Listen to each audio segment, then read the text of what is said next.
Hi all, welcome to another video. So, ഈ video നമ്മുടെ first മൊഡ്യൂളിൻ്റെ സെക്കൻഡ് പാർട്ടാണ്. ഫസ്റ്റ് മൊഡ്യൂളിൻ്റെ first part that is business landscape, അതുപോലെ തന്നെ ഫാക്ടേഴ്സ് അഫക്റ്റിംഗ് ബിസിനസ് ഡൈനാമിക്സ് നമ്മൾ പ്രീവിയസ് വീഡിയോയിൽ ഡിസ്കസ് ചെയ്തിട്ടുണ്ട്. ആ വീഡിയോ കാണാത്തവർക്കായിട്ട് ആ വീഡിയോയുടെ ലിങ്ക് ഞാൻ ഡിസ്ക്രിപ്ഷനിൽ കൊടുക്കുന്നുണ്ട്, മറക്കാതെ കാണുക. ദെൻ ഈ വീഡിയോ അതിൻ്റെ സെക്കൻഡ് പാർട്ടാണ്. It is about creativity, innovation, principles of innovation, innovation process. ഇത്ര ഏരിയയാണ് നമ്മൾ ഈ വീഡിയോയിൽ ഡിസ്കസ് ചെയ്യുന്നത്. സോ ആദ്യം തന്നെ നമുക്ക് എന്താണ് ക്രിയേറ്റിവിറ്റി എന്ന് നോക്കാം. Creativity is the ability to generate new original and useful ideas. പുതിയ ഒറിജിനലായിട്ടുള്ള ഐഡിയാസ് ക്രിയേറ്റ് ചെയ്യുന്നതിനെയാണ് ക്രിയേറ്റിവിറ്റി എന്ന് പറയുന്നത്. It involves thinking differently, finding unique solutions and combining existing knowledge in a fresh way. That is different ആയിട്ട് think ചെയ്യുക, unique solutions കണ്ടുപിടിക്കുക, അതുപോലെ തന്നെ എക്സിസ്റ്റിംഗ് നോളജിനെ കമ്പൈൻ ചെയ്ത് പുതിയ രീതിയിൽ കൊണ്ടുവരിക. ഇങ്ങനെയുള്ള രീതിയിൽ പുതിയ ഐഡിയാസ് കൊണ്ടുവരുന്നതിനെയാണ് ക്രിയേറ്റിവിറ്റി എന്ന് പറയുന്നത്. Then next one is innovation. Innovation എന്ന് പറഞ്ഞാൽ ക്രിയേറ്റിവിറ്റിക്ക് ശേഷം വരുന്ന അല്ലെങ്കിൽ ക്രിയേറ്റിവിറ്റി കഴിഞ്ഞ് വരുന്ന ഒരു ഏരിയയാണ് ഇന്നൊവേഷൻ എന്ന് പറയുന്നത്. So innovation means converting new ideas into useful products, services or processes. സിമ്പിളായിട്ട് പറയാനാണെങ്കിൽ ഇന്നൊവേഷൻ എന്ന് പറഞ്ഞാൽ പുതിയ ഐഡിയകളെ യൂസ്ഫുൾ ആയിട്ടുള്ള പ്രൊഡക്ട്സോ സർവീസോ പ്രോസസ്സോ ആയിട്ട് കൺവേർട്ട് ചെയ്യുന്നതിനെയാണ് ഇന്നൊവേഷൻ എന്ന് പറയുന്നത്. It is the practical application of creativity to create value. That is creativity, നമ്മൾ ഓൾറെഡി ക്രിയേറ്റിവിറ്റി എന്താണെന്ന് പറഞ്ഞു, പുതിയ ഐഡിയാസ് കണ്ടുപിടിക്കുന്നത്. സോ അതിനെ പ്രാക്ടിക്കലി അപ്ലൈ ചെയ്യുന്നതാണ്, അല്ലെങ്കിൽ പ്രാക്ടിക്കലി ഒരു പ്രൊഡക്റ്റായിട്ടോ പ്രോസസ്സായിട്ടോ സർവീസായിട്ടോ കൺവേർട്ട് ചെയ്യുന്നതിനെയാണ് ഇന്നൊവേഷൻ എന്ന് പറയുന്നത്. സോ ഒരു ഇന്നൊവേഷൻ നടക്കണമെങ്കിൽ അവിടെ ക്രിയേറ്റിവിറ്റി മസ്റ്റായിട്ട് ഉണ്ടാവണം. ബട്ട് എല്ലാ ക്രിയേറ്റിവിറ്റീസും ഇന്നൊവേഷനായി കൺവേർട്ട് ചെയ്യണമെന്ന് നിർബന്ധമില്ല. Next topic principles of innovation ആണ്. ഇന്നൊവേഷൻ്റെ പ്രിൻസിപ്പിൾസ് 5 പ്രിൻസിപ്പിൾസ് ആണ് പറയുന്നത്. That is purposeful, simple, customer focused, small start, opportunity driven. ഇതാണ് ഇന്നൊവേഷൻ്റെ പ്രിൻസിപ്പിൾസ് എന്ന് പറയുന്നത്. സോ നമുക്ക് ഓരോന്ന് നോക്കാം. ഫസ്റ്റ് വൺ ആണ് purposeful. That is innovation should not happen by chance. It must be planned, intentional and goal oriented, based on studying problems and opportunities. That is innovations ഒരിക്കലും by chance ഉണ്ടായി വരുന്നതല്ല, അത് പ്ലാൻഡായിട്ട് ഇൻറ്റൻഷണലായിട്ട് അല്ലെങ്കിൽ എന്തെങ്കിലും ഒരു പേർപ്പസിന് വേണ്ടി ഉണ്ടാക്കുന്നതായിരിക്കും ഇന്നൊവേഷൻ എന്ന് പറയുന്നത്. ദെൻ സെക്കൻഡ് വൺ ആണ് simple. That is a successful innovation should be easy to understand, clear in purpose, solving one main problem, complex ideas confuse customers and fail easily. That is ഒരു innovation എന്ന് പറയുന്നത് it must be simple. Simple ആയിരിക്കണം in the sense അത് എല്ലാവർക്കും മനസ്സിലാകുന്നതായിരിക്കണം, purpose clear ആയിരിക്കണം, എന്താണോ problem അത് ക്ലിയർ ചെയ്യുന്നതായിരിക്കണം, സോൾവ് ചെയ്യുന്നതായിരിക്കണം. സോ കോംപ്ലക്സ് ആയിട്ടുള്ള ഐഡിയാസ് ആണെങ്കിൽ അത് കസ്റ്റമേഴ്സിൻ്റെ അടുത്ത് അവർക്ക് മനസ്സിലാക്കാൻ ബുദ്ധിമുട്ടായിരിക്കും, അതുപോലെ തന്നെ അത് ഫെയിൽ ആവാൻ ചാൻസ് വളരെയധികമാണ്. Then third one is customer focused. Innovations എപ്പോഴും കസ്റ്റമർ ഫോക്കസ്ഡ് ആയിരിക്കണം. നമ്മളെപ്പോഴും ഒരു ബിസിനസ്സിനെ കുറിച്ചിട്ടാണ് പറയുന്നത്. സോ ഒരു ബിസിനസ് അവരുടെ പ്രൊഡക്ട്സ് അല്ലെങ്കിൽ സർവീസസ് കസ്റ്റമേഴ്സിന് അവരുടെ ടേസ്റ്റ് ആൻഡ് പ്രിഫറൻസസ് അവർ വാങ്ങാൻ വേണ്ടിയിട്ടാണ് പ്രൊഡ്യൂസ് ചെയ്യുന്നത് അല്ലേ. അപ്പോൾ എപ്പോഴും ഇന്നൊവേഷൻ കസ്റ്റമർ ഫോക്കസ്ഡ് ആയിരിക്കണം. കസ്റ്റമേഴ്സിൻ്റെ നീഡ്സ്, വാണ്ട്സ്, പ്രോബ്ലംസ് ഇതൊക്കെ അറിഞ്ഞിട്ട് അവർക്ക് വേണ്ട പ്രൊഡക്ട്സ് ആയിരിക്കണം പ്രൊവൈഡ് ചെയ്യേണ്ടത്. Next one is small start. That is every innovation should begin on A small scale. Innovations എപ്പോഴും ചെറിയ രീതിയിലായിരിക്കണം സ്റ്റാർട്ട് ചെയ്യേണ്ടത്.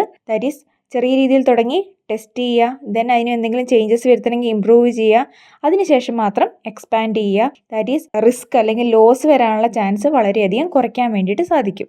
And the last one is opportunity driven. Innovation should be based on carefully identified opportunities. That is കൃത്യമായിട്ടും എന്തൊക്കെയാണോ opportunities എന്ന് identify ചെയ്ത് അതിനെ base ചെയ്തിട്ടായിരിക്കണം innovations ഉണ്ടാവേണ്ടത്.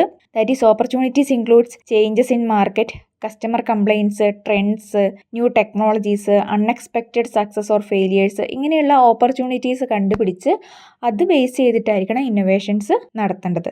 ഇതൊക്കെയാണ് പ്രിൻസിപ്പിൾസ് ഓഫ് ഇന്നൊവേഷൻ എന്ന് പറയുന്നത്. ദെൻ നമ്മുടെ ലാസ്റ്റ് ടോപ്പിക്കാണ് ഇന്നൊവേഷൻ പ്രോസസ്സ്. ഇന്നൊവേഷൻ എന്ന് പറയുന്നത് ഒരു സ്റ്റെപ്പ് ബൈ സ്റ്റെപ്പ് അല്ലെങ്കിൽ വേരിയസ് സ്റ്റേജസ് ഉള്ള ഒരു പ്രോസസ്സാണ്. അത് എങ്ങനെയാണ് അതിൻ്റെ ആ ഒരു ഓർഡർ അല്ലെങ്കിൽ അതിൻ്റെ പ്രോസസ്സ് നോക്കാം. മെയിനായിട്ടും 6 സ്റ്റേജസ് ആണുള്ളത്. First one idea generation, then screening, concept development, prototype development, commercialisation, diffusion. ഇങ്ങനെ 6 സ്റ്റേജസ് ആയിട്ടാണ് ഇന്നൊവേഷൻ്റെ പ്രോസസ്സ് ഉള്ളത്.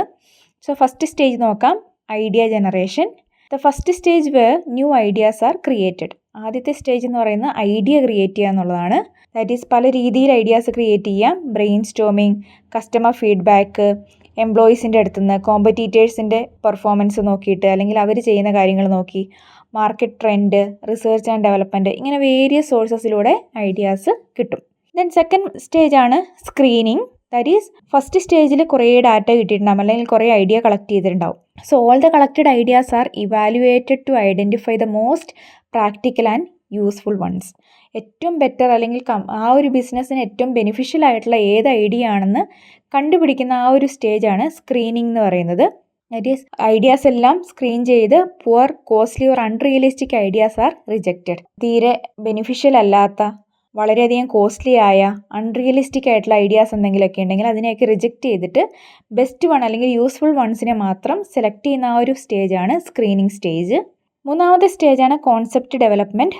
The selected idea is developed into a clear concept. നമ്മൾ ആ ബിസിനസ്സിന് പറ്റുന്ന ഐഡിയ സെലക്ട് ചെയ്തു, then അതിനെ ഒരു ക്ലിയർ കോൺസെപ്റ്റ് ആയിട്ട് ഡെവലപ്പ് ചെയ്യുക. അതിൻ്റെ അകത്ത് കൂടുതൽ ഡീറ്റെയിൽസ്, ഫീച്ചേഴ്സ്, ടാർഗറ്റഡ് കസ്റ്റമേഴ്സ് എന്തൊക്കെയാണ്, ബെനിഫിറ്റ്സ് എന്താണ്, കോസ്റ്റ് എത്ര വരും, ടെക്നോളജി എന്തൊക്കെയാണ് ആവശ്യമുള്ളത്, ഇങ്ങനെ ആ ഒരു പ്രൊഡക്റ്റിനെ സംബന്ധിച്ചുള്ള ഡീറ്റെയിൽസ് കളക്ട് ചെയ്യുക എന്നുള്ളതാണ് കോൺസെപ്റ്റ് ഡെവലപ്മെൻറ്റിൽ വരുന്നത്. ദെൻ നാലാമത്തെ സ്റ്റേജാണ് പ്രോട്ടോടൈപ്പ് ഡെവലപ്മെൻറ്റ്. ദാറ്റ് മീൻസ് ആ ഒരു പെർട്ടിക്കുലർ പ്രൊഡക്റ്റിൻ്റെ ഒരു സാമ്പിൾ ക്രിയേറ്റ് ചെയ്യുക. Okay, a model or a sample of the product is created. It is used to test features, quality, design and performance. ആ ഒരു സാമ്പിൾ യൂസ് ചെയ്തിട്ട് അത് എത്രത്തോളം പെർഫോം ചെയ്യുന്നുണ്ട്, അതിൻ്റെ ക്വാളിറ്റി എത്രയുണ്ട്, ഫീച്ചേഴ്സ് എന്തൊക്കെയുണ്ടെന്നൊക്കെ ചെക്ക് ചെയ്യാൻ വേണ്ടിയിട്ടാണ്.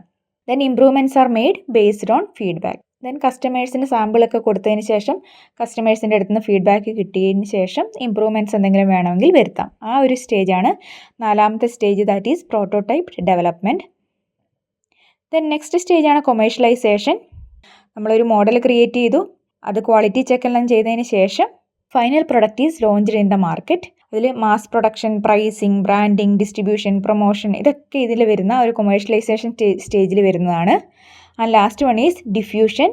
It is the process through which the innovation spreads among customers and users over time. That is diffusion എന്ന് പറഞ്ഞാൽ ആ ഇന്നോവേഷൻ കസ്റ്റമേഴ്സിലേക്ക് കൂടുതലായിട്ട് എത്തുക, കൂടുതൽ ആൾക്കാരിലേക്ക് പല രീതിയിൽ ആ ഒരു പ്രൊഡക്റ്റ് എത്തിക്കുക എന്നുള്ളതാണ് ഡിഫ്യൂഷൻ എന്ന് പറഞ്ഞ സ്റ്റേജിൽ വരുന്നത്. ഇങ്ങനെ 6 സ്റ്റേജായിട്ടാണ് ഇന്നോവേഷൻ പ്രോസസ്സ് വരുന്നത്. സോ ഇത്ര കാര്യങ്ങളാണ് ഈ വീഡിയോയിൽ നമ്മൾ ഡിസ്കസ് ചെയ്യുന്നത്. ക്രിയേറ്റിവിറ്റി എന്താണ്, ഇന്നോവേഷൻ എന്താണ്, principles of innovation and innovation process. So എല്ലാവർക്കും മനസ്സിലായെന്ന് വിചാരിക്കുന്നു. കൂടുതൽ വീഡിയോസിനായിട്ട് എൻ്റെ ചാനൽ മറക്കാതെ ഒന്ന് സബ്സ്ക്രൈബ് ചെയ്യുക. താങ്ക്